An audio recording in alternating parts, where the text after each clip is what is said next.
with Henry. Yeah, Lance, I see you're wearing the shirt to commemorate Devon's accomplishments. Did you buy one yet, Henry? I haven't had the opportunity, but Maybe we'll pay for it, put it on your expense report. I don't know if that's ethical. But no, I was just going to ask, what did you think to see him finally accomplish that, as well as the other records too? And just It's very happy for Devon and all his teammates that have been a part of this all the way through. We've talked many times about what the kind of player he's been, the kind of person he's been, how humble, how hardworking he's been throughout this. For him to get it, I just did on post-game radio, and as I said, I was so happy that he did it in front of our home fans that are home away from home for the season and not on the road. It's a special moment for him. He's done so much for us on and off the field. He's done so much for us this season. He's run physical. He's been a very good receiver out of the backfield. I thought he had another outstanding game today. Lance, what would you say is the most overlooked part of Devon's game? I used to think it was more just his vision in part, but to me, I think this year what's really stood out to me is ability out of the backfield. I think he continues to challenge himself as a pass protector, and he's willing and wanting and things like that. But I think the one that this year has probably been the plays he's made out of the backfield and with receptions that's probably stuck out more than the previous years. You guys had a lot of success offensively today, especially in the first half. What stood out to you most about what you guys were able to do offensively? I'm sorry? What stood out to you most about what you guys were able to do? I think the balance in which we were able to create and for a team, for a defense that, is one of the top 15 defense in the country and one that prides itself on not giving up a lot of big plays and really forces you to drive the field. We were able to find some seams and get behind some people, and it was, I thought Jeff had a really good feel for what he wanted to do and got in a nice rhythm, and a lot of things were working. And again, the ability to balance that with a run game and some of the things really got us off to the start that we needed.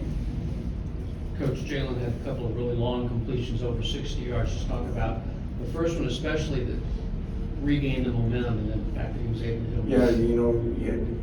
That one he hit Grimm on right away. I think that, again, we were able to find some seams on some verticals and for us to answer that, because that was a really good drive, an impressive drive for them to go 99 yards so quickly on us. It was like, oh boy, they really found their stride and had a plan for us.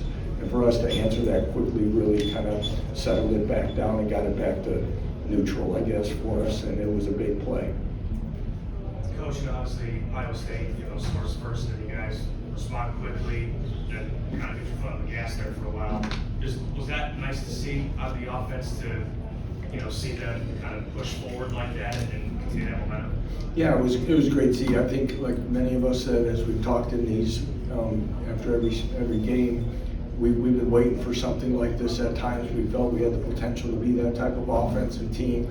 And I think we've strung some games together now where we played pretty well, but to be able to put that many points up early was great to see. But at the same time, it's kind of like an NBA basketball game where it's going to get close at the end somehow, some way, and it did.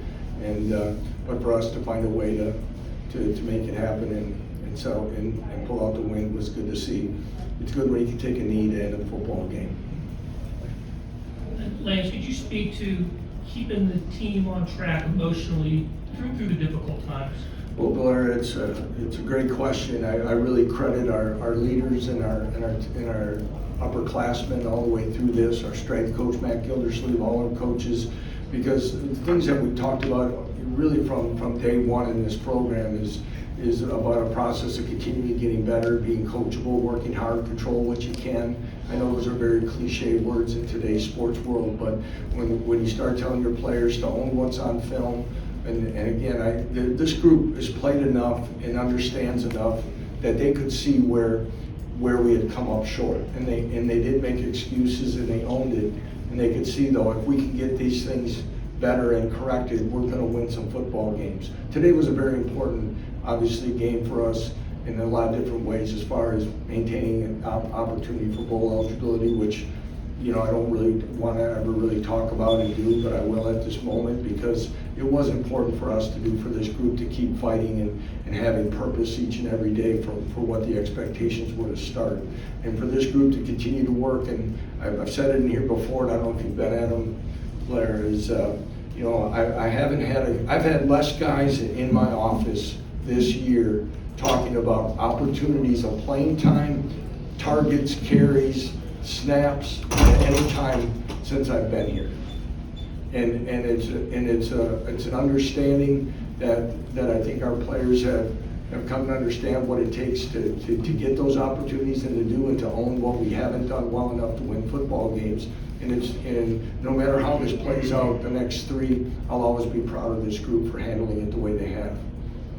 Yeah, Lance, what do you think of Mel's interception, and did you feel like that clinched the game on the sideline, or were you? It kind of did. I thought Kobe had it at first. In fact, I was congratulating Kobe. I think 2 or 3, it's those darn blue numbers and stuff. I don't know who picked those out. There's Travis said, I'm not blaming him. But yeah, it was you could feel the momentum. It kind of shifted there, and we're going to need something. It's one of those times, though, you know, you kind of think about it. You're kind of just waiting for one of those 2 corners to make that type of play for us, because they've stepped up at big opportunities, and for him to take it all the way, I couldn't really see from the ground level like what the path was to get in there. But I heard somebody say he's going to score, but it did probably, you know, help put a nail in it as best we could. Hey Coach, a big day for Jaylen. You said earlier this week that his best football is going to come down the stretch. So how proud are you of him, and what did he do well today? Yeah, again, I saw at halftime, I left my stats somewhere. I didn't see what he was totally on the day, but I don't know percentage-wise if it was eye-popping, but I thought he made big throws when we needed them. And again, I continue to think, even when we were taking some shots, you know, it's the other thing I think we did a good job of was we stayed aggressive, you know, and we just didn't sit on the ball at times. We were trying to be aggressive and do some of the things almost like we did a year ago against them, by not just trying to run the clock out and trying to, you know, sneak away with the win. But I thought Jaylen made great decisions, and you know, we played turnover-free football. Lance, can you see the confidence kind of growing in Jaylen week in, week out? Yeah, you know, again, he's always smiling, you know, 90% of the time, but you know, it's one of those things where you can see him kind of feeling that he's feeling good about what he's seeing. He's feeling that he's prepared. The game plan fits what he wants to do and what he can execute. So when you see him feeling good about that on the sidelines, that even if a series doesn't go our way, he's confident enough that we can come back and make a drive after that. Go to John. Lance had 3 sacks, 5 TFLs. What did you see from your defense up front? Yeah, you know, I don't know who had them all. You know, but to see us play that aggressively and make those plays when we needed to. I don't know if Ron McGee got a sack on that one, or if the guy got back to the line, the quarterback got back to line of scrimmage. But Ron McGee's a guy who's in his 6th year with us. Lost him last year to an ACL during fall camp when he was playing his best football for us. He's had a long road back. Today was the first time he stepped on the field in 2 years, and for him to get a play, if you saw on the sidelines how excited his teammates were and how happy they were for him, it was great to see him being a guy that's in there making plays. I thought we played hard and we scrapped up there to put pressure, especially I thought the second quarter we were able to be very disruptive, and you know, and that in the 4th down stop by J.B. Brown was a big time hit on the sideline. That was a huge play.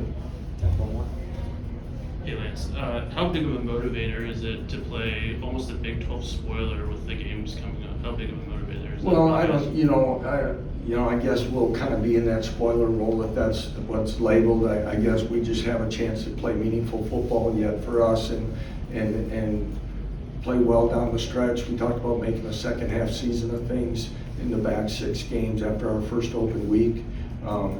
You know, I feel this is still a good football team, no matter what disappointment we've had to go through, and we have an opportunity to finish strong. And if that means we're a spoiler along the way, so be it.